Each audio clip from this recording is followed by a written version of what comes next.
नमस्कार बंधू भगिनींनो, 14 एप्रिल हा डॉक्टर बाबासाहेब आंबेडकरांचा जन्मदिवस।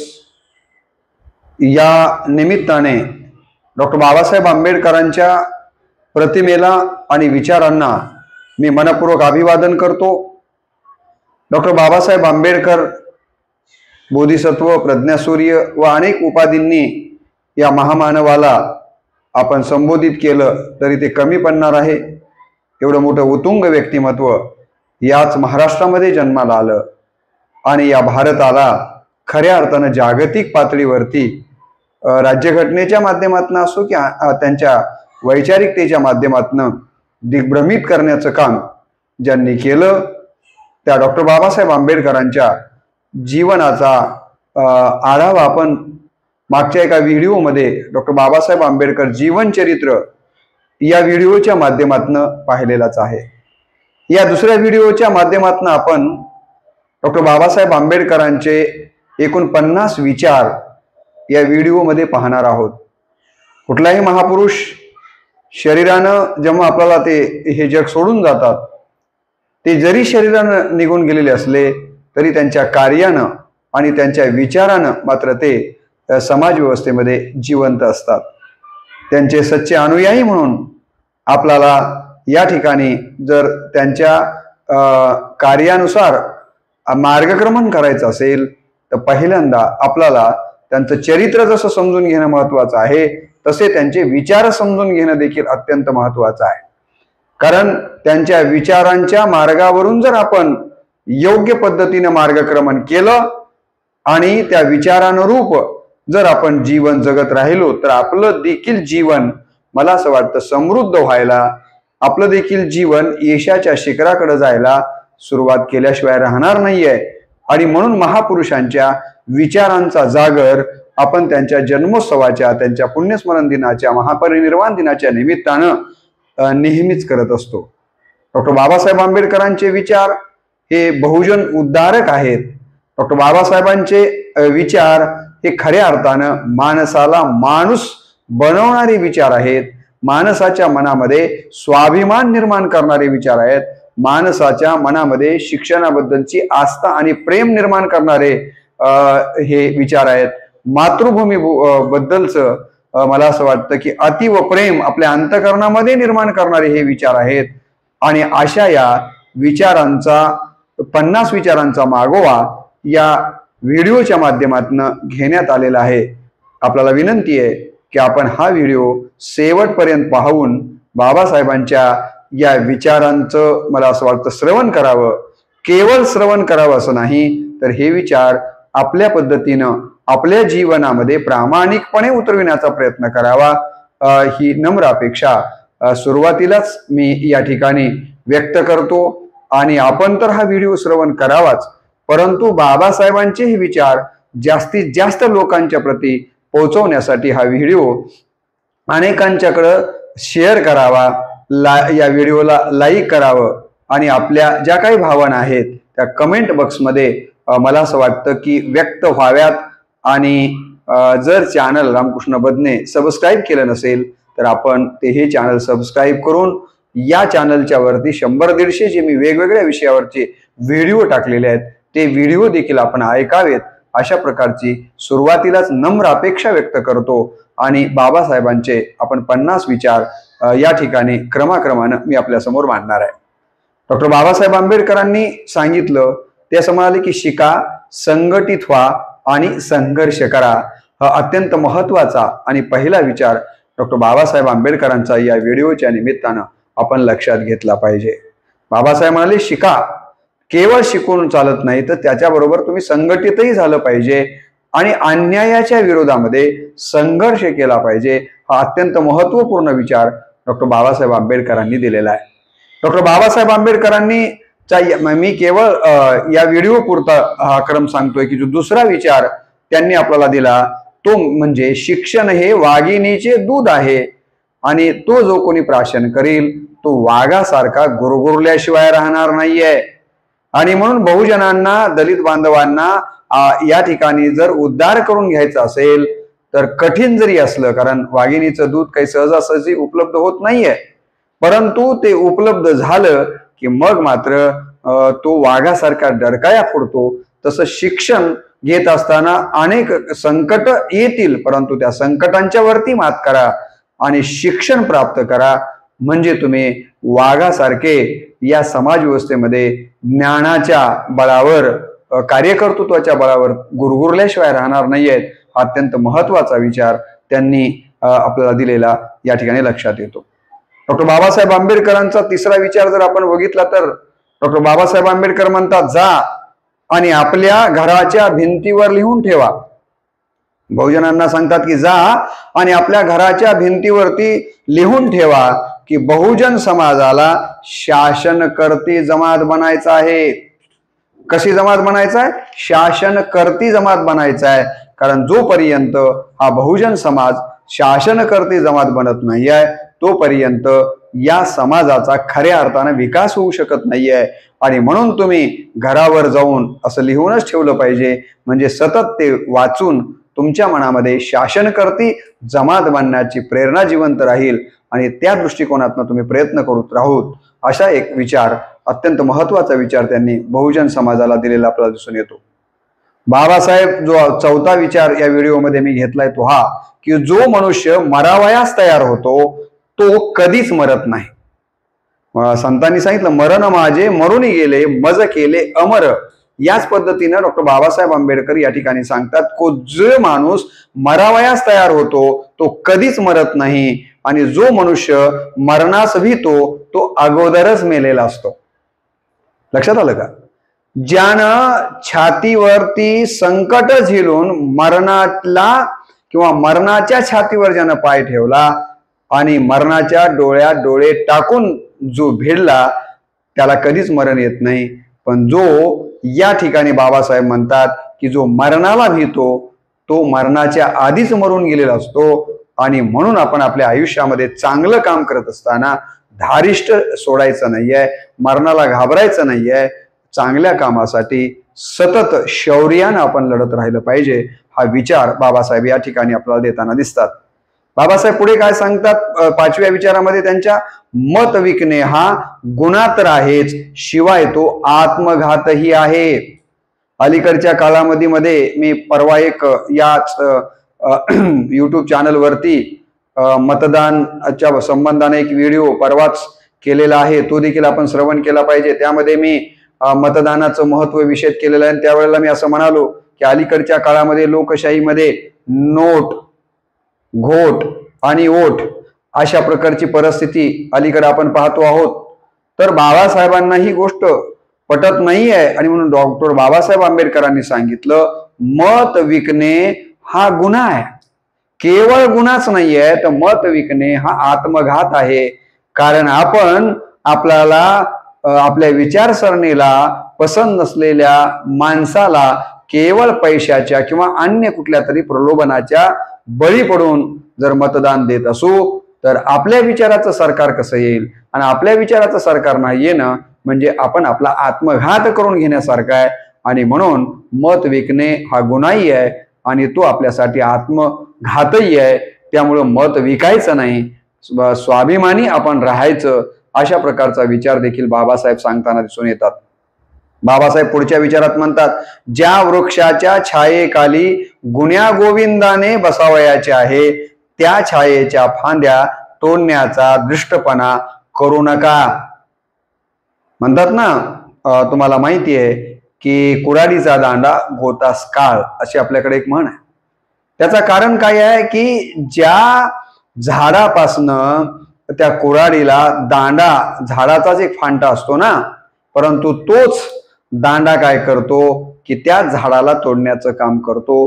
बाबासाहेबांना हेच सांगायचंय की ज्या समाजाने तुम्हाला मोठं केलं, ज्या समाजा रूपी वृक्षाची छाया तुम्हाला मिळते आहे त्याच समाजाच्या विरुद्ध काम करू नका. तर त्या समाजाला आणखीन मोठं करण्यासाठी तुमच्याकडनं प्रयत्न झाला पाहिजे, असा आशय या विचारातनं बाबासाहेबांना आपल्या समोर मांडायचा आहे. पुढे काय म्हणतात बाबासाहेब पुढच्या विचारामध्ये की सर्वांनी प्रथम भारतीय आणि शेवटी ही भारतीय ही भूमिका घेतली पाहिजे. मातृदेवो भव असं आपण म्हणतो, म्हणजे मातृभूमी देवो भव असं आपण म्हटलं पाहिजे.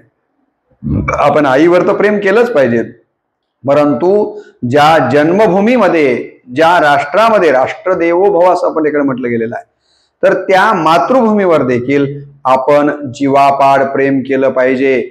आपल्या सर्वांनी प्रथम भारतीयच असलं पाहिजे आणि शेवटी देखील भारतीय असलं पाहिजे.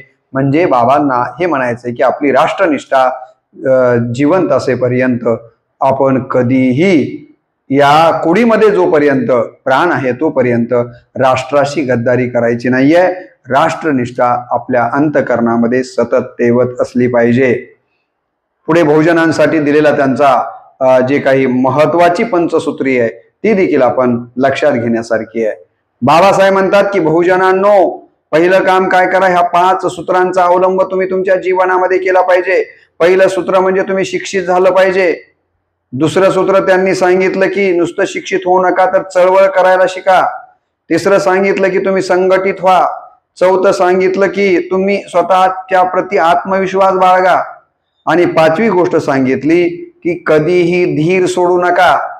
या 5 गोष्टी जर बहुजनांनो तुम्ही तुमच्या आयुष्यामध्ये प्रामाणिकपणे उतरविल्या तर तुमचा उद्धार होणं कठीण नाहीये. म्हणून ही पंचसूत्री प्रत्येक बहुजनांनी आपल्या जीवनामध्ये उतरविली पाहिजे. या प्रकारचा अत्यंत महत्वाचा विचार बहुजन उद्धारासाठी बाबासाहेबांनी या पंचसूत्रीच्या माध्यमातून दिलेला आहे. मला असं वाटतं की याचं देखील खऱ्या अर्थानं आपण सगळ्यांनी सतत स्मरण केलं पाहिजे आणि ही पंचसूत्री आपल्या आयुष्यामध्ये उतरविण्याचा प्रामाणिक प्रयत्न केला पाहिजे.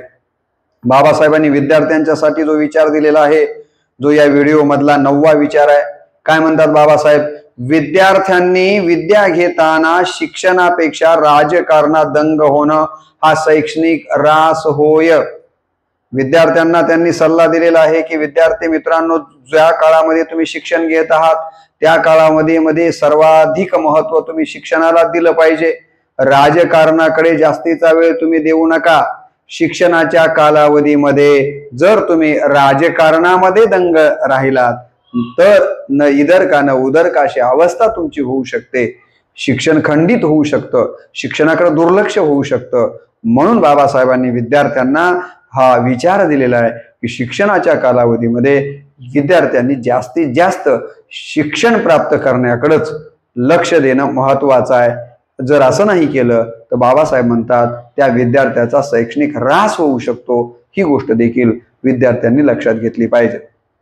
पुढे बाबासाहेबांनी पुढचा जो विचार दिलेला आहे तो हा की राजकारणाच्या दोऱ्या विद्येशिवाय हाती येणार नाहीयेत. राजकारणासाठी बाबासाहेबांनी सांगितलं की तुम्ही विद्येची कास धरा. विद्येची कास धरल्याच्या नंतर राजकारणाच्या दोऱ्या तुमच्या हातामध्ये येणार आहेत. राजकारणामध्ये समजा प्रत्यक्ष जरी तुम्ही आमदार खासदार नाही झालात तर विद्येच्या बळावरती तुम्ही जर कलेक्टर झालात, शिओ झालात, मोठमोठ्या पदावर राहिलात तर राजकारण्यांना देखील तुमच्या म्हणण्यानुसार, सचिवांच्या म्हणण्यानुसार काम करावं लागतं की नाही. तर या दोऱ्या राजकारणाच्या तुमच्या हातामध्ये जर कशाच्या माध्यमातून येणार असतील तर त्या विद्या प्राप्त केल्याच्या मुळे येणार आहेत. आणि म्हणून तुम्ही सगळ्यांनी विद्येला महत्व दिलं पाहिजे. हा विचार देखील बाबासाहेब परोपरीनं मांडताना दिसून येतात. पुढे काय म्हणतात ते, शिलाशिवाय शिक्षणाची किंमत केवळ शून्य आहे. शील याचा अर्थ चारित्र्य. माणूस खूप शिकलाय, खूप पदव्या त्याच्याकडे आहेत, परंतु चारित्र्य नाहीये. शील, जे की महात्मा गौतम बुद्धांनी प्रज्ञा, शील, करुणा ही त्रिसूत्री सांगितलेली आपल्याला माहिती आहे आणि त्या धर्माचा बाबासाहेबांनी पुढे स्वीकारही केलेला आहे. ते असं म्हणतात की शिलाशिवाय मिळवलेलं शिक्षण हे शून्य आहे. त्या शिक्षणाला काहीही अर्थ नाही आहे.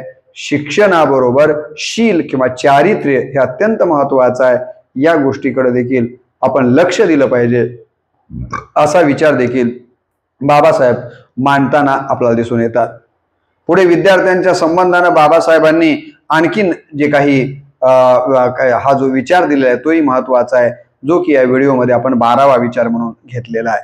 काय म्हणतात बाबासाहेब, प्रत्येक विद्यार्थ्यांनी काय केलं पाहिजे, विद्या, प्रज्ञा, करुणा, शील व मैत्री या पंचसूत्रीप्रमाणे आपलं चारित्र्य घडवलं पाहिजे.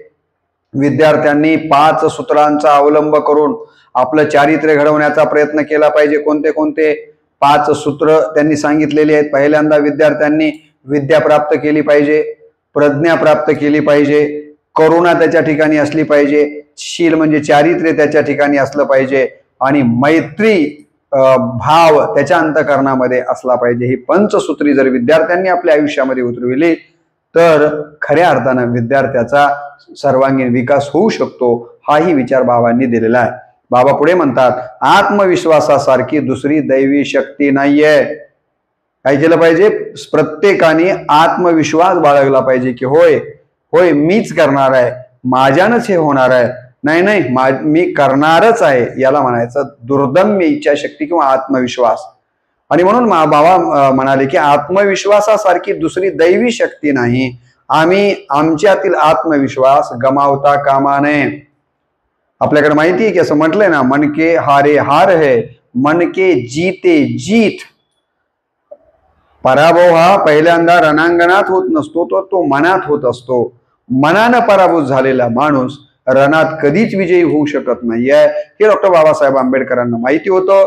म्हणून डॉक्टर बाबासाहेब आंबेडकर म्हणाले की सगळ्यात मोठी दैवी शक्ती जर कोणती असेल तर ती आत्मविश्वास आहे. आणि म्हणून हा आत्मविश्वास जो आहे तो आपला गमावता कामा नये, या प्रकारचा अत्यंत महत्वाचा विचार त्यांनी त्या काळातल्या बहुजन समाजाच्या उन्नतीसाठी दिलेला आपल्याला दिसून येतो. पुढे ते म्हणतात, शिक्षण हे दुधारी शस्त्र असल्यामुळे चालविण्यास धोक्याचं असतं. चारित्र्यहीन आणि विनयहीन सुशिक्षित माणूस हा पशुपेक्षा भयंकर असतो. लक्षात घ्या की खूप शिकलेला माणूस आहे पण तो कसा आहे? चारित्र्यहीन आहे. विनयहीन म्हणजे ज्याच्याकडे नम्रता नाही आहे, ज्याच्याकडे चारित्र्य नाही आहे, असा माणूस किती जरी शिकलेला असला तरी बाबासाहेब म्हणतात की तो पशुपेक्षा देखील भयंकर आहे. तर सुशिक्षित मनुष्याचं शिक्षण गरीब जनतेच्या हितास विरोधी असेल तर तो समाजाला शाप असतो. म्हणजे काय? शिकलाय, गरिबीतनं मोठा झालाय, खूप डिग्र्या घेतल्यात, अधिकारी झालाय, परंतु त्या शिक्षणातून तो गरिबांना छळतो, गरिबांना त्रास देतो, असा जर कोणी माणूस असेल तर तो किती जरी शिकलेला असला तरी त्याचं शिक्षण हे समाजासाठी शाप आहे. त्याचं शिक्षण हे समाजासाठी वरदान ठरू शकत नाहीये. आणि म्हणून शिक्षणामध्ये चारित्र्याला, विनयशीलतेला आणि गरिबाच्या उन्नतीला शिकलेल्या माणसांनी अधिक महत्व दिलं पाहिजे. हा विचार बाबा या ठिकाणी मांडताना आपल्याला दिसून येतात. पुढे त्यांचा जो 15वा विचार आपण इथं घेतलाय तो हा की मी या देशाचे ऐक्य फार मौल्यवान समजतो आणि या देशाच्या ऐक्याला इजा पोहोचेल अशी कोणतीही योजना मी करणार नाहीये. बाबासाहेबांचं मी पहिल्या व्हिडिओमध्ये बाबासाहेबांच्या चरित्राचा जो व्हिडिओ म्हणाला त्यामध्ये मी आपल्याला सांगितलं की बाबासाहेब हे मातृभूमीवर जीवापाड प्रेम होतं आणि त्यामध्ये त्यांनी आपल्या देशात जन्माला आलेल्या बौद्ध धर्माचा मुद्दाम म्हणून स्वीकार का केला, तर त्यामध्ये हे एक कारण होतं की हा धर्म या देशामध्ये जन्माला आलेला होता, असं उदाहरण त्यामध्ये दिलेलं होतं. इथे पुन्हा आपल्याला एक गोष्ट लक्षात येते की बाबासाहेब स्वतः म्हणतात, ते म्हणतात की मी या देशाचं ऐक्याला फार महत्वाचं मौल्यवान समजतो आणि या देशाच्या ऐक्याला इजा पोहोचेल अशी कोणतीही योजना मी करणार नाहीये. म्हणजे देश मला अत्यंत महत्वाचा आहे, देशाचं ऐक्य मला महत्वाचं आहे, त्याच्या विरोधामध्ये कुठलीच गोष्ट मी माझ्या आयुष्यामध्ये होऊ देणार नाही. आणि आपण प्रत्येकाने असंच केलं पाहिजे, हा संदेश त्यांना या विचारातून आपल्याला द्यायचा आहे. पुढे बाबासाहेब म्हणतात, पुस्तकांच्या सहवासात शांत आयुष्य वेचण्यासारखा दुसरा आनंद नाही. वाट दाखवित पुस्तकं मला शिकवतात, मला नवी वाट दाखवितात, म्हणून मला ती आनंदाचा लाभ करून देतात. काय काय करतात, ग्रंथांचं काय महत्व आहे, हा विचार या ठिकाणी याच्यातनं आपल्याला पाहायला मिळतो. पुढे बाबांनी अत्यंत महत्वाचा विचार दिलेला आहे. ते म्हणाले, गुलामाला गुलामीची जाणीव करून द्या म्हणजे तो आपोआप बंड करून उठेल. पहिल्यांदा गुलामाला काय केलं पाहिजे, तो गुलामाची जाणीव करून दिली पाहिजे, गुलामीची जाणीव करून दिली पाहिजे की बघ तुला अशा पद्धतीनं गुलामीचं जीवन जगावं लागतं आणि हे लोक तुला गुलामीचं जीवन जगायला लावतायत, तेव्हा तू उठ, जागा हो, या गुलामीतनं बाहेर ये. असं जर आपण गुलामाला गुलामीची जाणीव करून दिली तर त्याच्यात स्वाभिमान निर्माण होईल आणि तो काय करेल तर त्याच्या विरोधामध्ये बंड करून उठेल. हा एक महत्वाचा विचार बाबा देताना आपल्याला दिसून येतात. बाबा पुढे म्हणतात, जर माझ्या मनात द्वेष असता आणि सुडाची भावना असती तर 5 वर्षाच्या आत मी या देशाचे वाटोळे केले असते. मला या देशाबद्दल अतीव प्रेम आहे आणि कोणाचं नुकसान व्हावं असा माझा अजिबात उद्देश नाही आहे.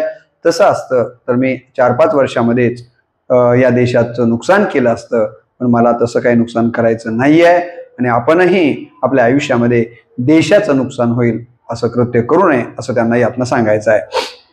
बाबा पुढच्या विचारात सांगतात की मला जर देश आणि माझा विचार करायला लावला की तुम्हाला देश महत्वाचा आहे का तुम्ही महत्वाचे आहेत, तर मी सर्वात महत्वाचं स्थान देशाला देईल. मला पुढे सांगितलं गेलं देश का अस्पृश्यता उद्धार महत्वाचा आहे, तर मी देशापेक्षा देखील अस्पृश्यता उद्धाराला किंवा या कार्याला अधिक महत्व देईन. म्हणजे बाबांना या ठिकाणी आपल्या दलित बांधवांचं जे काही पशुसारखं जीवन होतं त्याच्यातनं त्यांना माणूस बनवण्यासाठीचं जे कार्य करायचं होतं, बाबांचं हे कार्य सर्वोपरी त्यांनी मानलेलं आहे. देशापेक्षा देखील सर्वोपरी मला हे कार्य महत्वाचं वाटतं असं बाबा म्हणतात. यावरून बाबांची बांधिलकी कार्याच्या प्रती समाजाच्या प्रती किती होती ही गोष्ट आपल्या लक्षात आल्याशिवाय राहत नाहीये. पुढे काय म्हटलं त्यांनी स्त्रियांच्या संबंधानं की स्त्री जात ही समाजाचा अलंकार आहे. स्त्री जात ही समाजाचा अलंकार आहे. जसं की अलंकार प्रत्येक स्त्रीला सुशोभित करतो, पुरुषाला सुशोभित करण्याचं काम करतो, तसं या समाजाला सुशोभित करण्याचं काम समाजातला अत्यंत महत्वाचा जर अलंकार कोण असेल तर ती स्त्री आहे. ही गोष्ट आपण लक्षात घेतली पाहिजे. बाबांनी पुढे सांगितलं की स्वाभिमानाचा व स्वातंत्र्याचा दीप कधीही विझता कामा नये.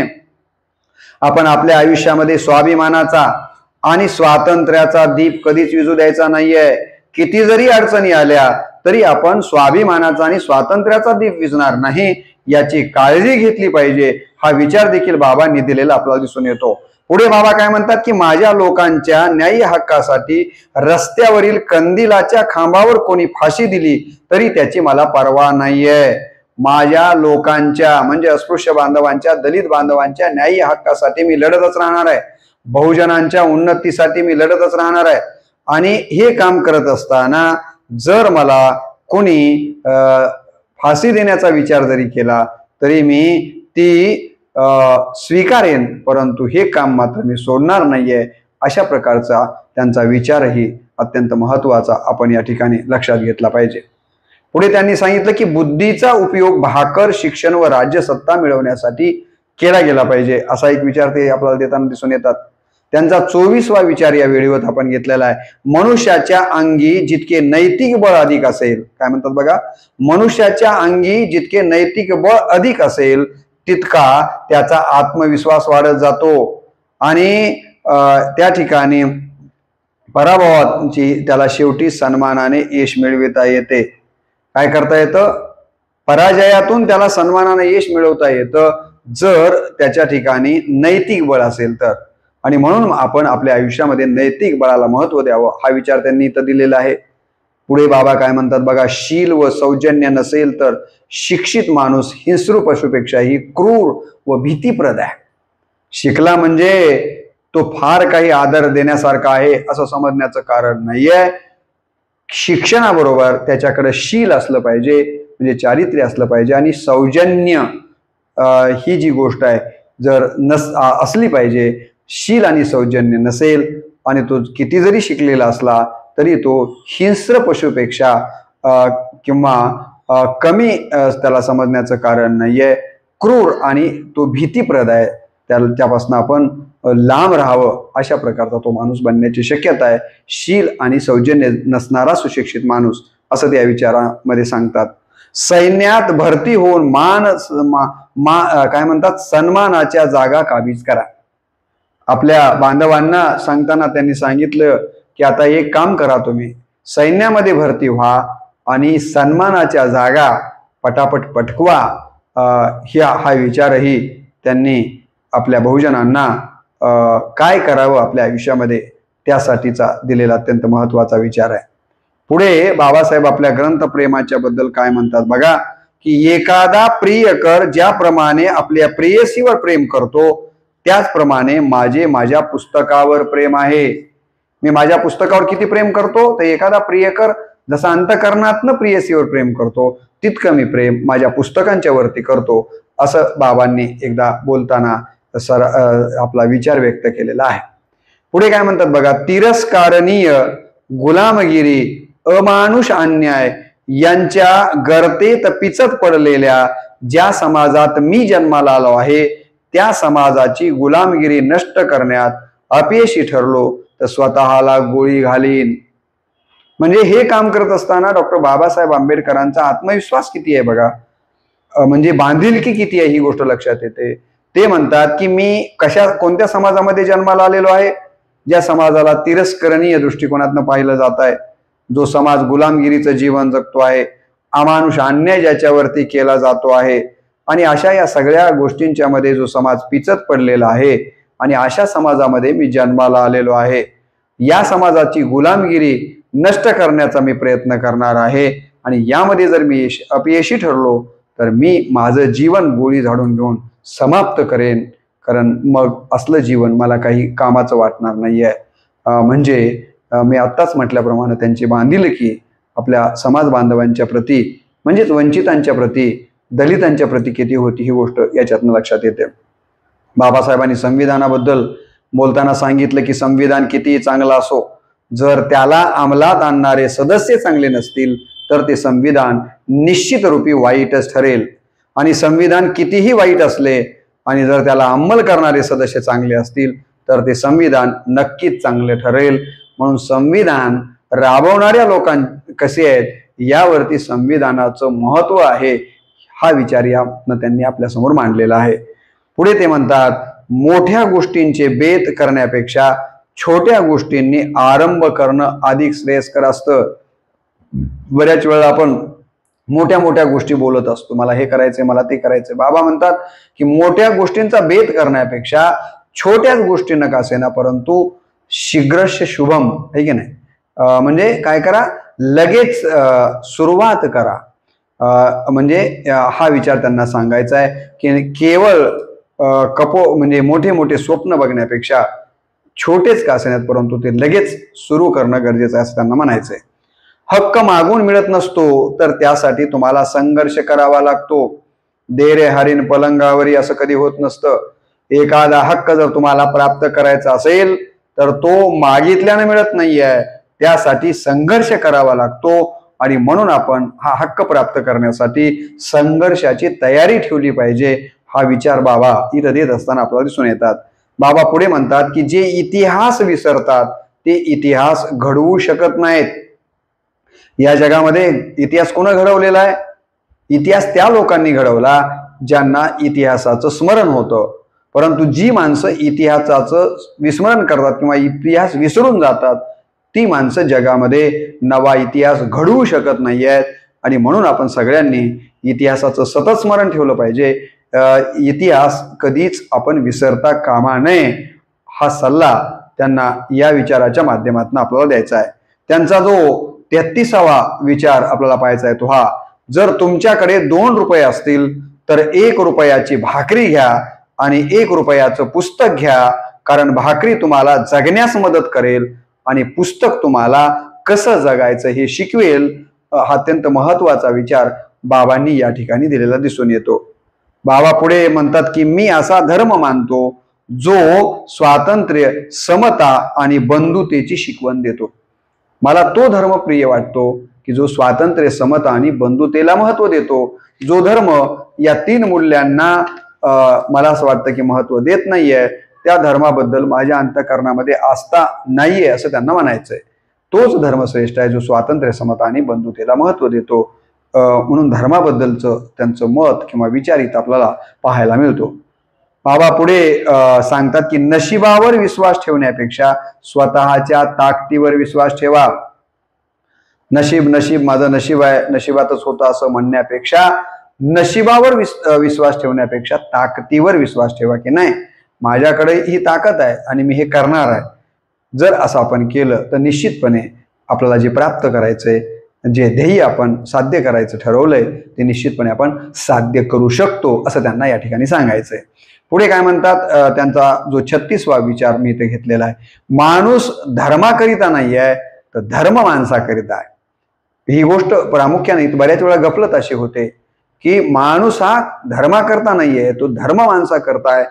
याच्याऐवजी बऱ्याच वेळेला उलट आपल्याकडे होत असताना दिसतं आणि त्या कालावधीमध्ये असं उलट होत होतं. म्हणून बाबांनी एक महत्वाचा संदेश दिला. ते असं म्हणाले की माणूस धर्माकरता नाहीये तर धर्म माणसाकरता आहे. ही गोष्ट आपण लक्षात घेतली पाहिजे. पुढे म्हणतात सेवा जवळून केली पाहिजे, आदर दुरून असला पाहिजे आणि ज्ञान आतून असावं लागतं. सेवा कशी असली पाहिजे तर सेवा ही जवळून असली पाहिजे, आदर हा दुरून असला पाहिजे आणि तिसरं त्यांनी सांगितलं ज्ञान हे आतून आलं पाहिजे. या 3 गोष्टींचं विश्लेषण त्यांनी या विचारामधून आपल्या समोर ठेवलंय. बाबा पुढे म्हणतात तुम्ही किती अंतर चालत गेलात यापेक्षा तुम्ही कोणत्या दिशेने जात आहात हे महत्वाचं आहे. बरोबर आहे की नाही? आपण जर चुकीच्या दिशेनं कितीही लांब चालत गेलो तर त्याचा काही फायदा होणार नाहीये. तुम्ही किती अंतर कापून किती पुढे गेला आहात याला महत्व नाहीये. तुम्ही कोणती दिशा घेतलेली आहे ती दिशा. अंतर कमी चाललात तरी चालेल जर दिशा योग्य असेल तर. अंतर खूप चाललात पण दिशा चुकीची आहे तर त्या अंतराला काहीही अर्थ उरत नाहीये. आणि म्हणून चालण्याच्या अंतरापेक्षा तुमची दिशा महत्वाची आहे आणि ती दिशा आपण आपल्या आयुष्यामध्ये ठरवली पाहिजे आणि त्या दिशा ठरवून आपण मार्गक्रमण केलं पाहिजे असं बाबांना या विचाराच्या माध्यमातून सूचित करायचं आहे.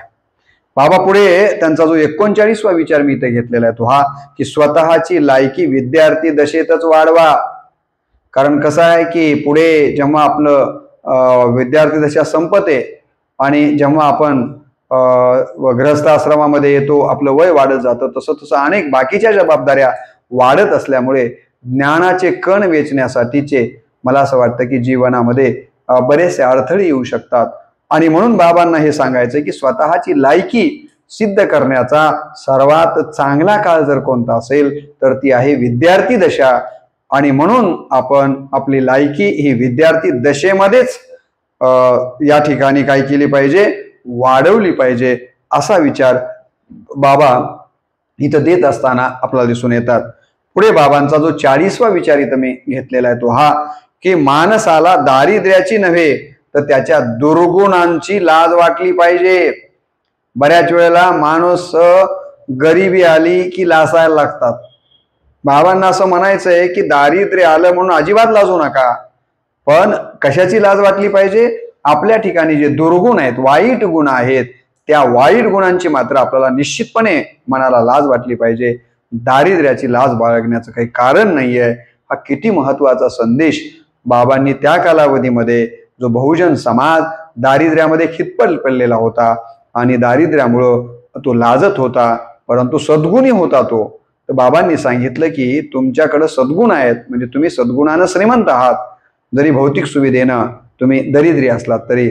म्हणून तुम्ही दारिद्र्यानं लाजू नका तर दुर्गुणांची लाज बाळगली पाहिजे हा विचार त्यांनी दिलेला आपल्याला दिसून येतो. पुढे ते असं म्हणतात अत्याचार करणाऱ्यांपेक्षा अत्याचार सहन करणारा गुन्हेगार आहे. अत्याचार करणाऱ्यांपेक्षा कोण मोठा गुन्हेगार आहे तर जो सहन करतो तो गुन्हेगार आहे. त्यानं जर अत्याचार सहन नाही केला तर अत्याचार करणारे अत्याचार करणार कसे. आणि म्हणून अत्याचार सहन करू नका या प्रकारचा विचार इथं बाबा देत असताना आपल्याला दिसून येतात. पुढे बाबांनी सांगितलं की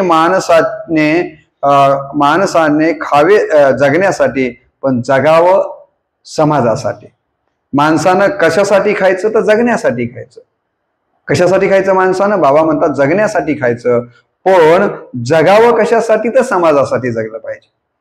आपलं कसं उलट होतं, आपण काय करतो, खावं जगण्यासाठी आणि जगतो देखील जगण्यासाठीच.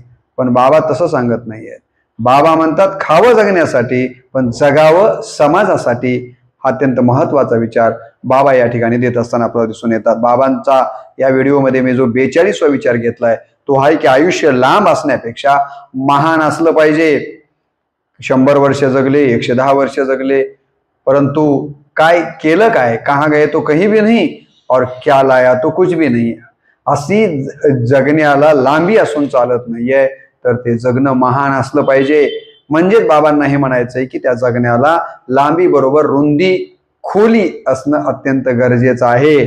म्हणजे त्या जगण्यातनं आपला जो भोवताल आहे तो समृद्ध झाला पाहिजे. म्हणजे आपल्या भोवतालचे जे काही रंजलेले आहेत, गांजलेले आहेत, पिचलेले आहेत त्यांना आपल्या आयुष्यामध्ये आपल्या सोबत उभं करता येईल का, यासाठी तुकाराम महाराज म्हणाल्याप्रमाणे जे का रंजले गांजले त्यासी म्हणे जो आपुले, तोची साधू ओळखावा देव तेची जाणावा.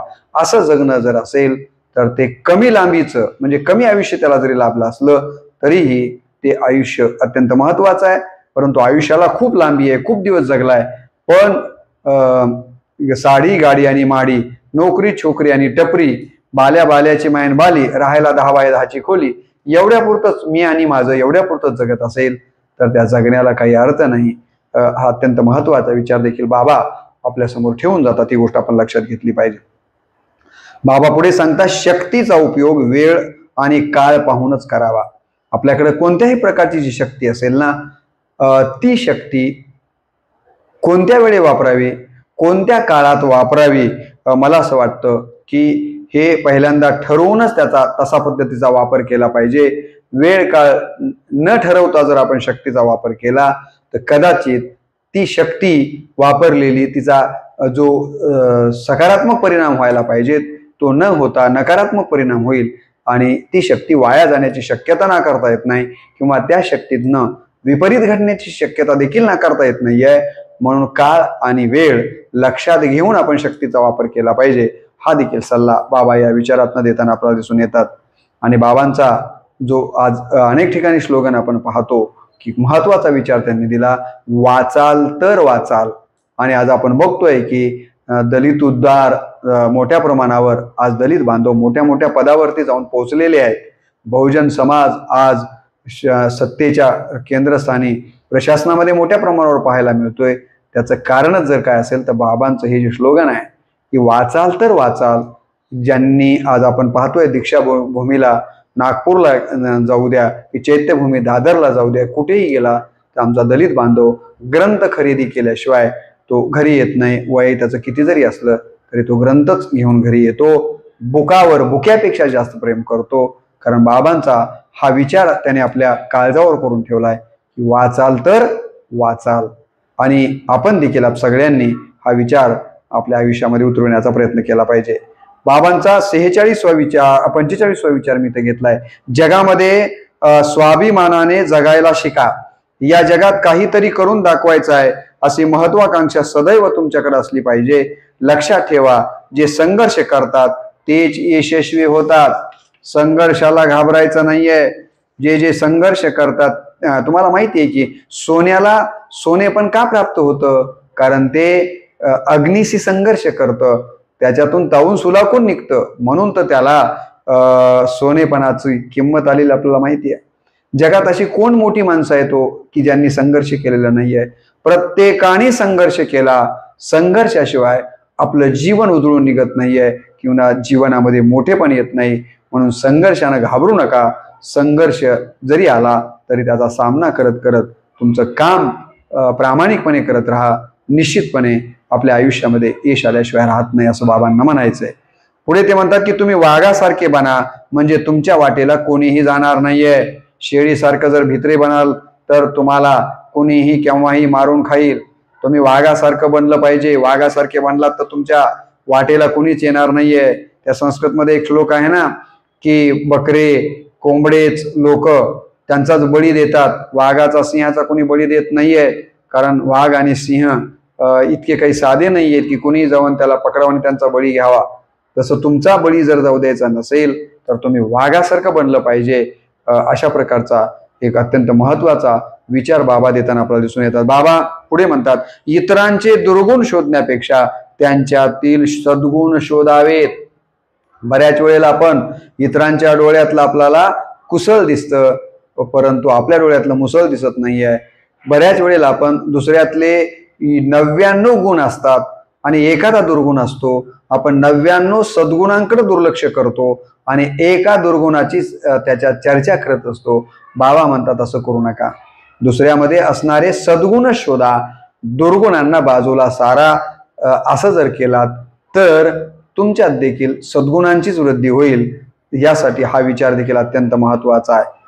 या व्हिडिओ मधला 48वा विचार जो मी या ठिकाणी घेतलेला म्हणजे 49वा विचार आहे तो म्हणजे हा की मला माणसांच्या सहवासापेक्षा पुस्तकांचा सहवास अधिक आवडतो. बाबा काय सांगतात की मला माणसांच्या पेक्षा, कारण पुस्तकं लबाड नाही आहेत, पुस्तकं अत्यंत जवळचे मित्र आहेत आणि पुस्तकां हेच आपलं मस्तक घडवत असतात आणि पुस्तकातनं आपलं मस्तक घडलं की मग जग आपल्यासमोर नतमस्तक होतं. म्हणून बाबा म्हणतात की मला माणसांच्या पेक्षा पुस्तकांचा सहवास जास्त आवडतो आणि आपणही आपल्या आयुष्यामध्ये माणसांपेक्षा पुस्तकांच्या वरती प्रेम करावं, हा विचार इथे महत्त्वाचा आहे. आणि बाबांचा या व्हिडिओमध्ये जो मी शेवटचा 50वा विचार घेतलेला आहे तो हा आहे की तिरस्कार माणसाचा नाश करतो. म्हणून माणसानं आपल्या आयुष्यामध्ये कधीच कोणाचा तिरस्कार करायचा नाही आहे, कारण तिरस्कार केला की तिरस्काराने माणसं आपल्यापासून दूर जायला लागतात. आपलीही जी काही मानसिकता आहे ती सुद्धा नकारात्मक बनायला लागते. त्याच्यातनं मग ताणतणाव वाढायला लागतो आणि आपणही जगाने जगू द्या या तत्वापासून दूर जातो आणि त्यामुळं पुढच्याही माणसाचं नुकसान होतं, आपलंही नुकसान होतं. त्यामुळं स्वीकार करायला शिका, तिरस्कार करणं टाळा, हा अत्यंत महत्त्वाचा विचार देखील बाबांनी या ठिकाणी दिलेला आहे. तर अशा प्रकारे बाबांच्या एकूण अत्यंत महत्त्वाचे 50 विचार या व्हिडिओच्या माध्यमातून आपण पाहिलेले आहेत. आणि या विचाराचं सार जर आपल्याला पाहायचं म्हटलं तर बाबांनी तत्कालीन समाज व्यवस्थेतल्या लोकांना, बहुजन समाजाला, वंचितांना, दलितांना खऱ्या अर्थानं यशाच्या शिखराकडे घेऊन जाण्यासाठी, त्यांच्यामध्ये उत्साह, आत्मविश्वास निर्माण करण्यासाठी, ग्रंथप्रेम निर्माण करण्यासाठी, राष्ट्रप्रेम निर्माण करण्यासाठी, विद्यार्थ्यांच्या ठिकाणी शिक्षणाची आवड निर्माण करण्यासाठी अशा विविध प्रकारचे विचार वेळोवेळी विविध कार्यक्रमांच्या माध्यमातून, विविध पुस्तकांच्या लेखनाच्या माध्यमातून मांडलेले होते. आज जो काही आपण समाज बहुतांशी पुढारलेला पाहतो आहोत, विशेषतः दलित बांधवांच्या, भगिनींच्या बाबतीमध्ये, त्याचं खरं कारण जर काय असेल तर ज्यांनी ज्यांनी डॉक्टर बाबासाहेब आंबेडकरांच्या विचारांची कास धरली आणि प्रामाणिकपणे त्यानुसार आचरण केलं, मार्गक्रमण केलं, ती माणसं आज जगातल्या, विशेषत्वाने भारतातल्या उच्च पदावरती आसनस्थ झालेली आपल्याला पाहायला मिळत आहेत. आणि म्हणून बाबासाहेबांच्या जयंतीच्या निमित्तानं हे 50 विचार जर आपण सतत स्मरणात आणत गेलो, या 50 विचारांच्या नुसार आपण मार्गक्रमण करण्याचा सतत विचार करत गेलो, कृती करत गेलो, तर मला असं वाटतं की आपण प्रज्ञा सूर्य जरी नाही बनलो तरी आपल्या पावलापुरता का होईना प्रकाश पाडण्याचा, मेणबत्ती सारखा असेल की कंदिलासारखा असेल, प्रकाश आपल्या पद्धतीने पाडण्याचा निश्चितपणे आपण प्रयत्न करू शकतो. त्यासाठी अशा महापुरुषांच्या विचारांचं स्मरण त्यांच्या जन्मोत्सवाच्या, महापरिनिर्वाण दिनाच्या निमित्तानं करायचं असतं. हाच धागा लक्षात घेऊन, चरित्र तर आपण पहिल्या व्हिडिओमध्ये बघितलेलंच होतं, तर त्यांचे ठळक आणि आपल्या उद्धारासाठी अत्यंत महत्त्वाचे विचार, 50 विचार या व्हिडिओच्या माध्यमातून आपल्यासर ठेवण्याचा प्रामाणिक प्रयत्न मी केलेला आहे. हा प्रयत्न जर आपल्याला आवडला असेल तर कमेंट बॉक्समध्ये याविषयीचं आपलं मत नोंदवावं. अशा प्रकारची आपल्या सगळ्याकडनं पुनश्च एकदा अपेक्षा व्यक्त करतो. आणि तुम्ही श्रोते मायबापांनी शेवटपर्यंत हा व्हिडिओ श्रवण केल्याबद्दल आपल्याप्रती कृतज्ञता भाव व्यक्त करून पुनश्च एकदा डॉक्टर बाबासाहेब आंबेडकरांच्या प्रतिमेला आणि विचारांना त्यांच्या जयंतीच्या निमित्तानं मनपूर्वक अभिवादन करतो आणि या व्हिडिओला याच ठिकाणी पूर्णविराम देतो. नमस्कार. जय भीम.